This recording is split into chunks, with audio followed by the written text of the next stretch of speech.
All right, let's take you back to one of our top stories. Of course, the city of Tshwane is advising people not to drink tap water.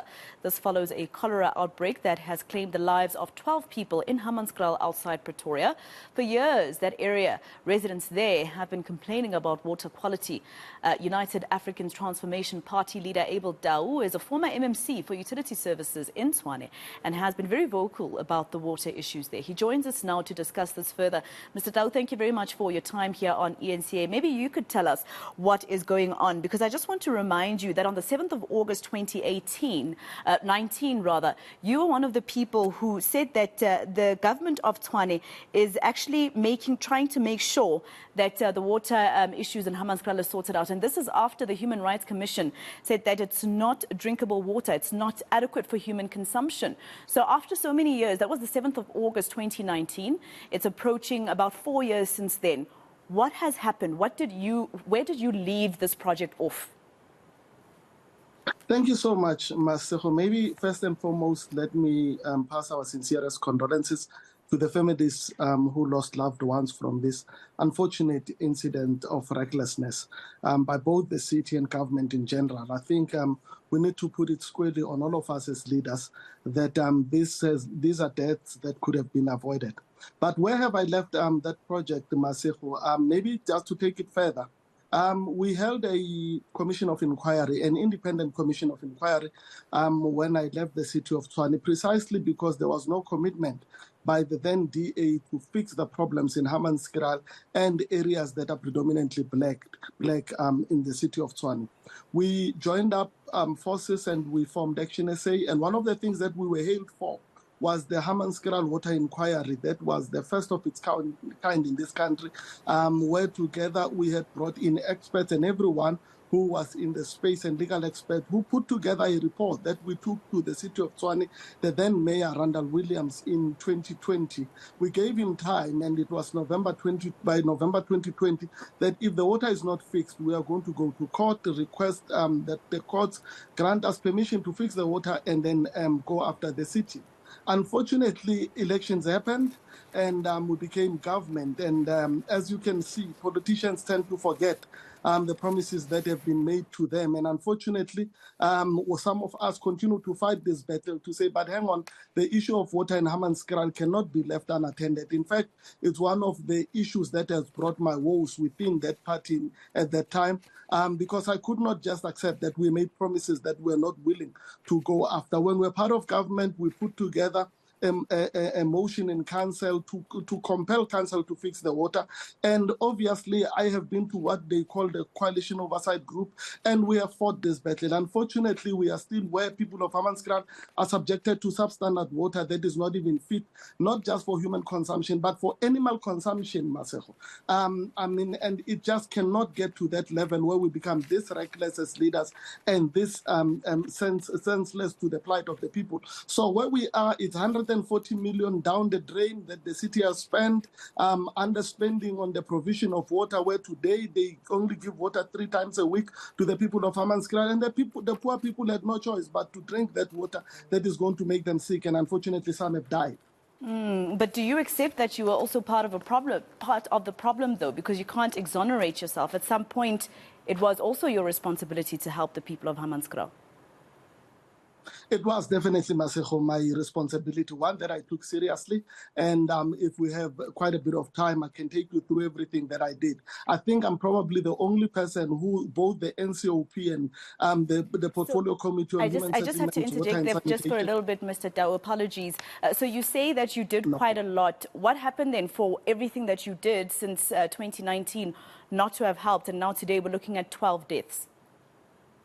What would have happened, Masego, unfortunately, is that grief took in.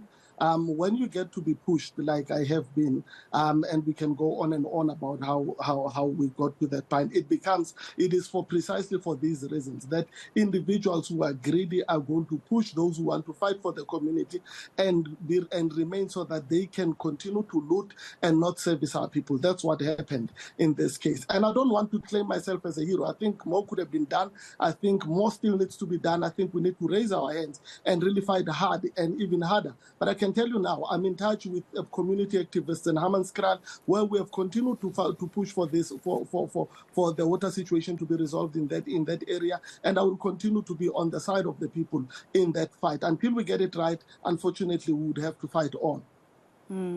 All right, so what are you doing at the moment then, Mr. Tau? Because you're saying that you're very passionate about sorting out the issue in Hammanskraal. I spoke to a professor who was part of the National Water and Sanitation Department, saying this was a warning that was given to municipalities 20 years ago. It was given 20 years ago. In fact, what we are doing right now, I've been trying to get a number of legal professionals. We are at an advanced stage of getting lawyers who can revisit the decision that we had taken. We want to take the city to court so that on the basis of and the strength of the report that we did through the water inquiry when I was with Action SA, and from that basis, we'll take it from there. But I think it's about time that as civil society, as ordinary residents, as leaders of communities, we need to stand up. And it is a call that I am making to the legal fraternity in this country, that let's work together to make sure that we take the powers that be to task on their failures on Hammanskraal. I think we need to really stand up and use every apparatus available to us to resolve the problem. But trust me, we are not going to lay idle and leave this matter just to go unattended. It is one we are going to fight with the people in Hammanskraal. It is one that we are going to fight with everyone who's willing to come from outside and join forces with all of us who want to see the water situation. Do you have any idea why, Mr. Tau, nobody has been taken to task or has taken accountability with regards to this? It's a 2-decade-old issue. At some point, you're mentioning your own report and basically a commission that you had started in terms of investigating what's happened there. We've had the South African Human Rights Commission also investigate what's happening in Hammanskraal, and they also have a report. So after all of this money that was spent to investigate the issue, why hasn't anyone been arrested or fired, whether it be in government or some of the contractors that have been paid millions of rand, sometimes billions, for a project that still isn't working, and now 12 vulnerable people have lost their lives? I think, Masifo, what we need to do is precisely to go after those people who are responsible for all of this. I think one of the things that led us to the Commission of Inquiry was because there was just a whitewash process that was embarked upon at the time by the Commission, which I believe that did not do justice to the issue of water in Hammanskraal. And unfortunately, obviously, it's greed. It's people who are pocketing out of the crisis in Hammanskraal and are making money out of it. Unfortunately, it is one that's going to persist until we find ourselves in a space where we have loyal South Africans who are patriotic and are going to fight for the underdog. And for as long as we have leaders who are about self-service, we are going to continue to have these problems that we are having. And for as long as we are going to have a government like the one we have in Tshwane of the DA that doesn't care about the plight of black people in townships, we are going to still have these problems such as the ones we see in Hammanskraal. So this problem is a multi-pronged, but it is one that we are going to peel layer by layer until we get to the bottom of it, where we are able to resolve some of these problems. By the way, it's not just Hammanskraal. The next place that we are going to have similar crisis is Brongoorspruit, Cullinan area, where the same problems are festering and growing every day. In Klapgat, it's going to be the same. So the city of Tshwane in general has a very serious water problem that needs to be confronted head on. And unfortunately, we don't have men and women who have the method to deal with the problems that we are facing. United Africans Transformation Party leader Abel Tau, he was also the MMC for Utility Services in the city of Tshwane during former Mayor Solim Simanga's tenure. And you hear the health department saying that people of Hammanskraal should practice hygiene with what water? Some homes don't have water at all coming out of their taps, and some of them have water that is dirty that is coming out of their taps. So with what water?